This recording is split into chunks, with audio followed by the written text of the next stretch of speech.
काल लोकसभा 2024 निवडणुकीच्या अनुषंगाने स्थिर सर्वेलन्स टीम SST पथक नागाववाडी येथे असलेल्या टीमने एक खरगोन ते शिर्डी अशी जाणारी बस चेकिंग केली।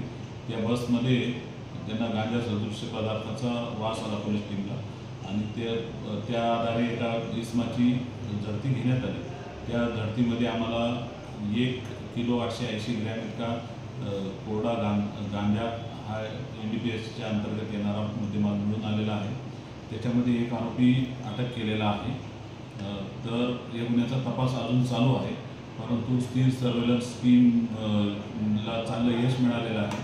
त्याच्यामध्ये शाखा अभियंता श्री बोरसे, त्याच्यानंतर पोलीस अंमलदार SC साळुंके, महाजन आणि शिंदे असे होते।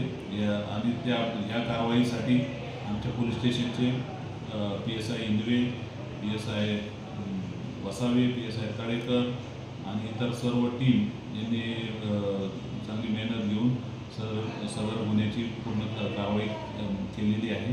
आता सध्या एक आरोपी अटकेत आहे। या गुन्ह्यात अजूनही इतर आरोपी निष्पन्न होण्याची शक्यता आहे आणि तपास चालू आहे।